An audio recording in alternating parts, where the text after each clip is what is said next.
A paz do Senhor, irmãos. Tudo bem? Para quem não me conhece, eu sou o Rogério, da EMC, Escola de Maturidade Cristã da Freguesia do A. Tempos difíceis estamos passando. São tempos que nós podemos melhorar, bastando desligar um pouco mais a televisão, deixar um pouco de lado essas notícias, que às vezes não são muito boas, e a gente começar a ler mais a Bíblia. A gente começar a entender um pouco mais a palavra do Senhor. Você sabia que tudo isso que nós estamos passando está escrito na Bíblia? Você sabia que também nós temos instruções para como passar por esse momento difícil de uma forma saudável, sem tantas consequências negativas? Pois é, está escrito. Então, o que nós temos que fazer? Nós temos que ler e aprender mais. Mas você já se pegou falando, mas eu leio e não entendo nada? Ou você falando, quando eu começo a ler me dá sono? Pois é, nós vamos abordar essas situações nessa sequência de vídeos que nós vamos fazer, que vai se chamar Como Entender Melhor a Bíblia. Quando você entender melhor a Bíblia, você será estimulado a continuar lendo e continuar compreendendo. Acontece que hoje, quando nós lemos a Bíblia, quando vocês lerem a Bíblia, vocês às vezes precisam de uma terceira pessoa para explicar para vocês aquilo que está escrito.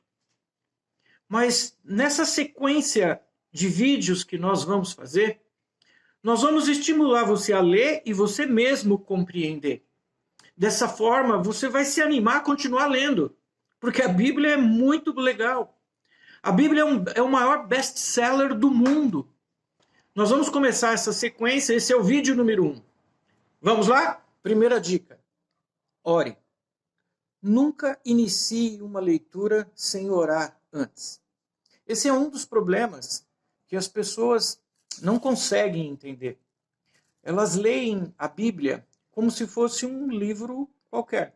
Como se fosse o livro do cursinho, da faculdade, do colégio, de uma matéria qualquer do colégio. A Bíblia é um livro espiritual. E por ser espiritual, ele só vai se revelar ao espiritual. Então, se você for ler a Bíblia de uma forma carnal, humana, você vai ter dificuldade. Aí daí que vem o sono. Porque você não vai compreender e você vai se desestimular. Então, o que você tem que fazer? Ore.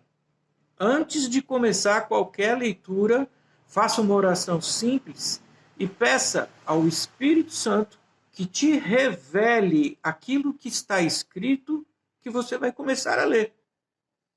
Essa primeira dica, que é uma das mais importantes, para você ter o conhecimento e abrir a sua visão daquilo que está escrito.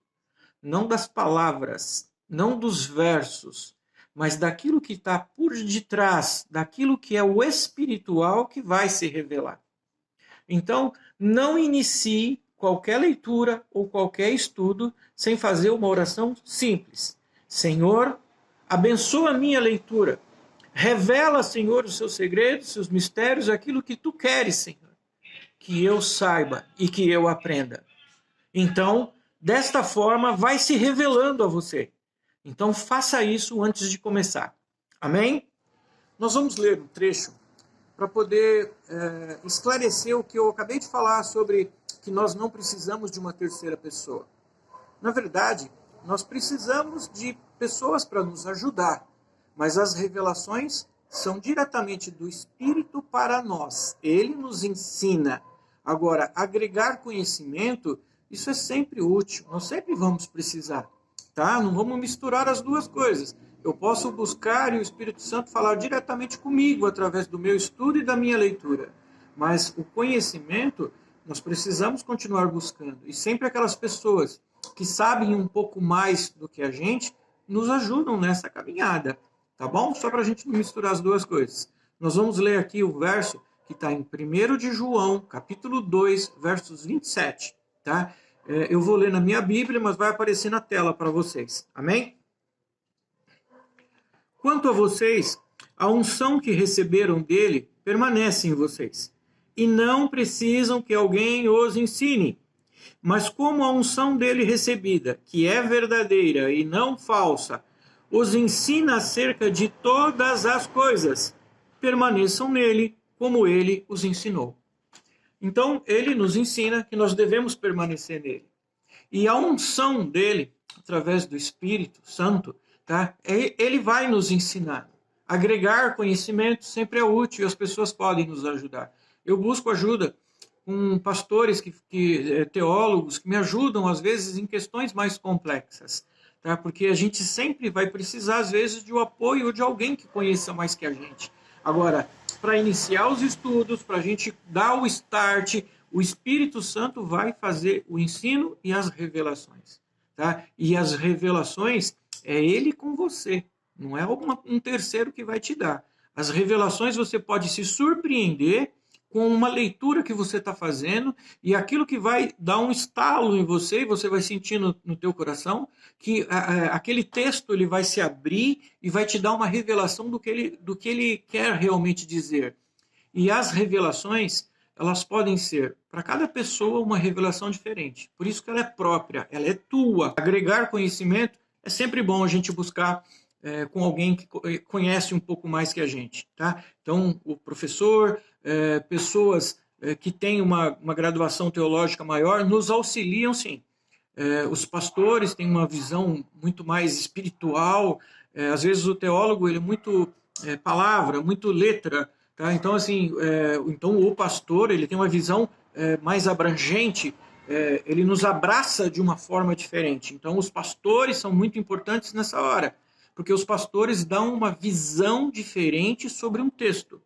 Eu já tive experiências assim incríveis sobre isso. Eu lendo algo, eu não conseguia enxergar e foi o meu pastor, que ele me explicou de uma forma calorosa, amorosa, que o texto se abriu para mim e eu consegui entender muito melhor. Então, nós precisamos disso, mas as revelações, elas são diretamente do Espírito e para você. E o ensino também, tá? Mas agregar conhecimento e visões espirituais, outras pessoas podem ajudar, principalmente os pastores. Amém? No mundo, são produzidas 100 milhões de cópias da Bíblia. Foram traduzidas em 532 idiomas por ano. Uau! É um número grande. Só que isso não quer dizer necessariamente que todo ano são convertidas 100 milhões de pessoas. Uma parte desse grande número são pessoas que estão repondo as suas Bíblias mais antigas, já estão velhinhas, rasgadas. Então, uma parte disso são para as mesmas pessoas que estão repondo as suas Bíblias, trocando por Bíblias mais modernas, novas linguagens, etc.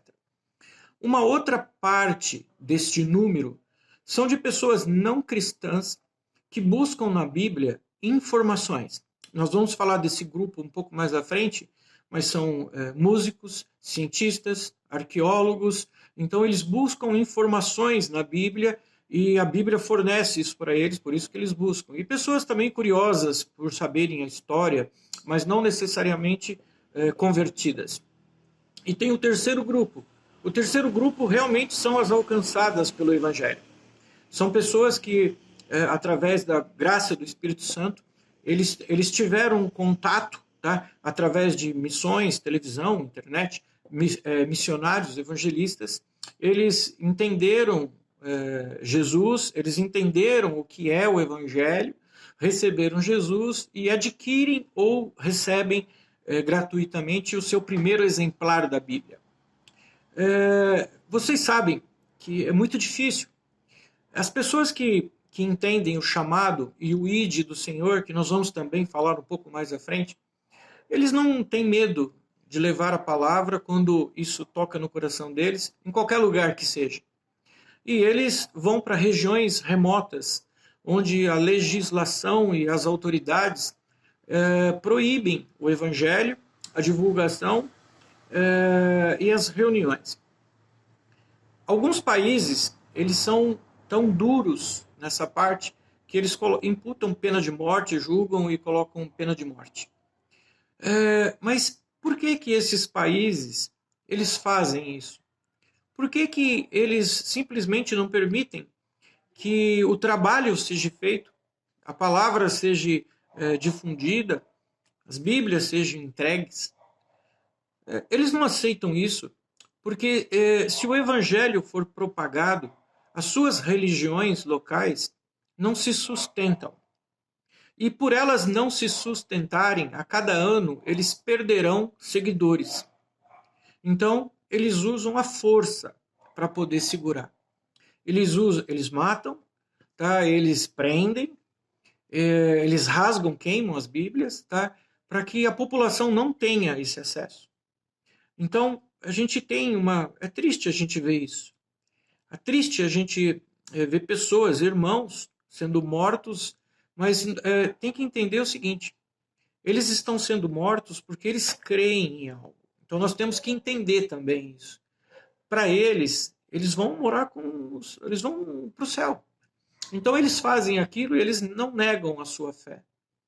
Agora, voltando aqui a falar sobre Bíblia. Essa grande quantidade de impressão de Bíblia, ela nos remete a pensar. Se tantas Bíblias são impressas, eu tenho acesso à minha, você tem acesso à sua. E pessoas estão morrendo aí fora porque não conseguem ter acesso a uma deles. Então, vamos valorizar o nosso país, que aqui nós podemos falar sobre Bíblia, nós podemos estudar sem sermos repreendidos, presos, tá? Nós podemos comprar a nossa Bíblia. Vamos valorizar isso. E vamos ver o que ela tem para nós, o que ela tem para nos ensinar. Principalmente nesses momentos onde nós temos essa carência. Nós achamos que nós estamos largados, as autoridades não nos dão suporte. Deus dá o suporte. Então nós temos que continuar a conhecer a Bíblia. Nós temos que saber o que está escrito, esse manual de instrução que foi nos passado. Amém? A Bíblia ela foi construída ao longo de 1.600 anos. Entre o primeiro livro e o Apocalipse, o último livro, se passaram 16 séculos. É muito tempo. Nesse período, o que nós vemos hoje, a nossa Bíblia, ela tem 66 livros ou cartas somadas. Então ela tem 66 documentos. Desses 66 documentos, nós temos 39 que são do Antigo Testamento. E nós temos 27 que é do Novo Testamento. Nós temos no Antigo Testamento 24 autores e no Novo Testamento 8 autores. Sendo que nesse conjunto a Bíblia identifica pelo menos mais 8 pessoas que podem ter contribuído, além dessas que são citadas nos livros, que ela pode ter contribuído escrevendo alguns versos, alguns trechos ou até mesmo alguns capítulos, porque o profeta ou a pessoa inspirada, ele pode ter tido alguma dificuldade no momento, então outra pessoa assumiu a mando de. Então, assim, ele pode ter pedido para alguém, por impossibilidade, alguém de continuar. Mas ele ia ditando, ele ia falando, e uma outra pessoa poderia estar escrevendo. Então, existe essa situação. Então, nós temos 24 no Antigo Testamento, 8 no Novo, e mais 8 pessoas que podem estar aí no meio, mas a Bíblia não fala os seus nomes. Então, essa é a composição de livros. Aí você pode se perguntar, é uma pergunta frequente, tá, gente? A nossa Bíblia, que nós temos evangélica, ela é igual à Bíblia católica? Como foi juntada essa Bíblia? Em que momento, quem escolheu, tá, esses livros para estarem aqui? Essa é uma pergunta frequente e nós temos que saber responder, porque nós vamos ser questionados amanhã por alguém quando nós tentarmos evangelizar. Quando nós estivermos falando do evangelho, alguém vai te perguntar isso. porque ele sempre coloca em dúvida a credibilidade da Bíblia. Então você tem que ter esse conhecimento para você poder falar. E é o que nós vamos falar agora em seguida. É como a Bíblia foi juntada, de que forma e quem juntou isso e em qual momento. Amém? Bom, primeiro é a forma com que os livros foram juntados. Eles foram juntados seguindo critérios. Esses critérios, eles se chamaram cânon. Cânon, em grego, significa régua de medir, ou regra de medição, ou regra de medição. Nós chamamos de regra de fé. Então, assim, foram feitos critérios, e todos os livros que estavam dentro dessa régua, desses critérios, eles eram considerados livros canônicos, e eles faziam parte da Bíblia Sagrada. Então, assim, é importante a gente dizer os critérios. Em que momento que isso foi usado? Nós temos alguns momentos bem distintos ao longo desses 1.600 anos. Quando Esdras voltou do exílio babilônico por volta do ano 485 a.C., ele tinha uma missão e uma função. Ele era sacerdote, ele era escriba, e a função dele, um pouco antes veio Neemias para reconstruir os muros, e aí Esdras veio para colocar o templo em ordem. E Esdras, ele reuniu todos os rolos que existiam. Vamos lembrar que muitos rolos podem ter se perdido, alguns ele teve que tentar recuperar, houve incêndios, então assim, houve uma série de calamidades. Então esses rolos foram requisitados, todos que tinham rolos com escritos, devolveram, levaram ao templo, ele juntou tudo isso e ele criou, seria o cânon do Antigo Testamento. Ele criou 3 grupos distintos desses rolos. Ele separou o primeiro grupo, que era sobre as leis, então ele separou os rolos que falavam sobre as leis, o segundo rolo que falavam sobre os profetas e um terceiro rolo que falava sobre os escritos gerais. Então, esses 3 rolos foram separados. Na Bíblia judaica, nós temos o seguinte: a Bíblia inteira judaica, o Antigo Testamento, o hebreu, ele se chama Tanakim. Então, assim, seriam os 3 grupos reunidos. O primeiro grupo, que é o grupo das leis, ele se chama Torá. Nós o conhecemos como Pentateuco, que são os 5 primeiros livros escritos por Moisés. Depois nós temos os livros, que são os livros proféticos, e lá eles não se preocupavam tanto em colocar por ordem cronológica, tá? Então, se vocês pegarem uma Bíblia judaica, vocês vão ver que os livros, eles não se preocupam com a data que foram escritas, eles são separados por temas e ponto. É a maneira que eles colocaram e é seguido, tá? Então, o segundo grupo é o grupo dos profetas. Então, no mesmo grupo tinha profeta maior, profeta menor. Tá? Esse grupo que a gente eles chamam, né, de Nevim.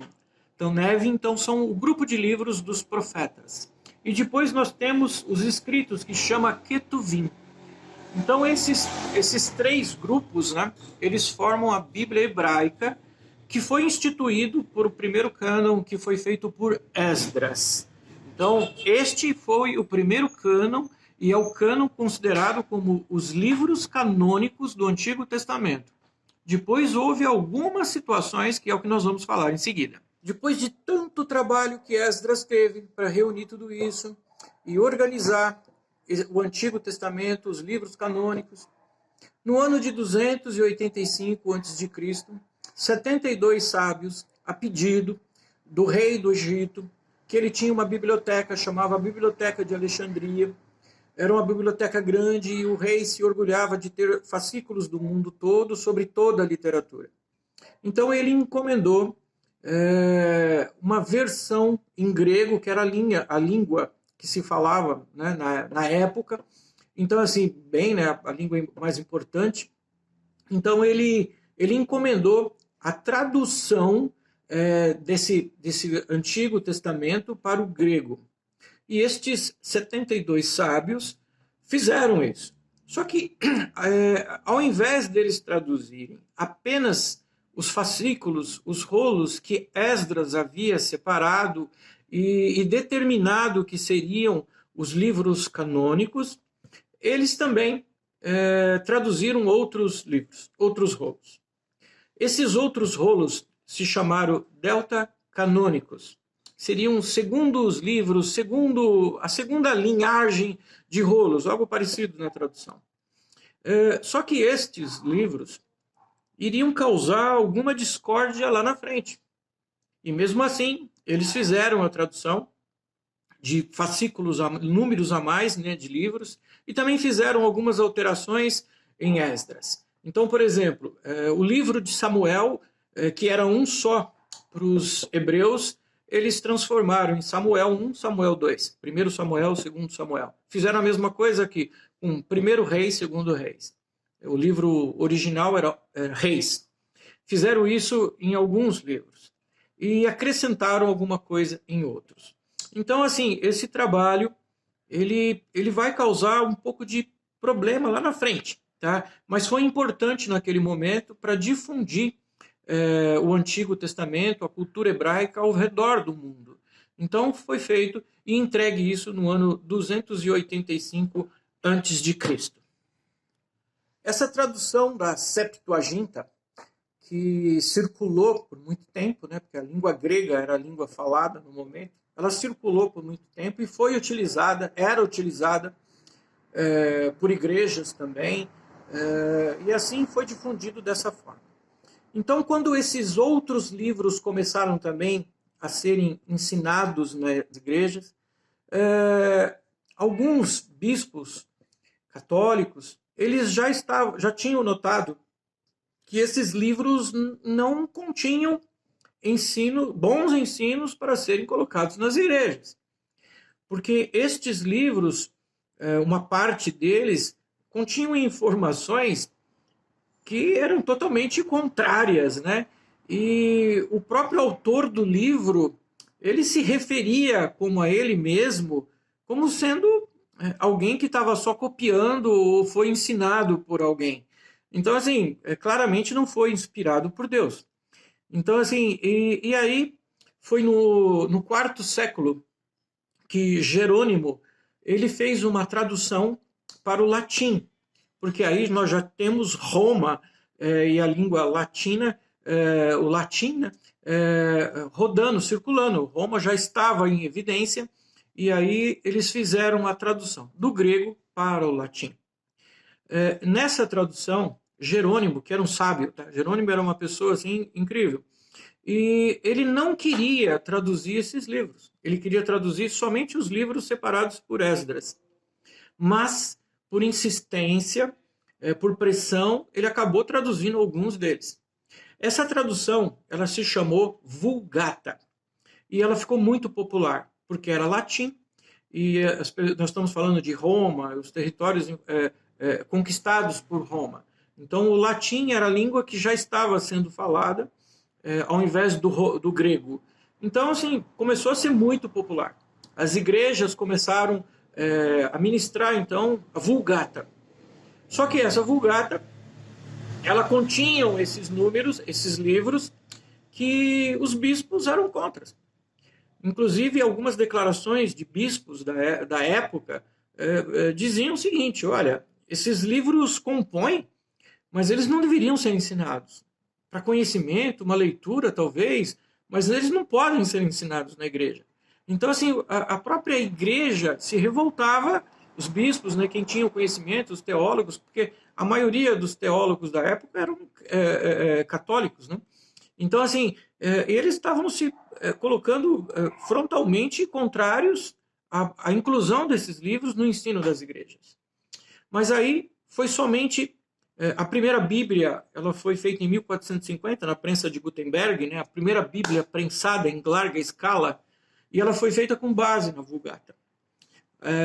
Então, o que acontece é que as Bíblias católicas, elas contêm esses livros, que eles são chamados, nós chamamos de livros apócrifos. Após a impressão da Bíblia por Gutenberg em 1450, a Bíblia ela começou a ter uma nova dimensão. Ela começou a ser espalhada pela Europa e ela começou a ser ensinada da forma que estava na Vulgata. Somente com Martinho Lutero que isso mudou. quando Martinho Lutero ele se rebelou, por isso que ele é chamado protestante, né? Ele fez um protesto, né? Ele se rebelou e ele retirou esses livros, ele defendeu a sua exclusão e ele fez uma Bíblia não contendo estes 7 livros. Então a nossa Bíblia, que inicialmente os evangélicos eram chamados de protestantes, né? Quando começou tudo, eram protestantes. Depois os nomes foram mudados. Então, os protestantes, como nós evangélicos, a nossa Bíblia, ela tem 66 livros. A Bíblia católica tem 7 livros a mais. Então, se alguém perguntar, tem diferença? Nesses 7 livros, tem. Por que esses livros estão na católica e não estão na nossa? Já foi explicado. Avançar nesse tema, aprofundar nesse tema, nós teríamos que ter muito mais tempo. E aí uma coisa específica, talvez um vídeo específico sobre isso. Como nós estamos fazendo uma visão panorâmica de vários assuntos, não dá para a gente se aprofundar em cada um deles que a gente está falando. Mas então isso aí é só para vocês verem em que tempo e o porquê que existe essas mudanças. Amém? Com isso finalizamos o primeiro vídeo. Espero que tenha sido útil para você. Aguarde o segundo vídeo, que nós traremos curiosidades, nós traremos mais informações para que você possa entender melhor a Bíblia.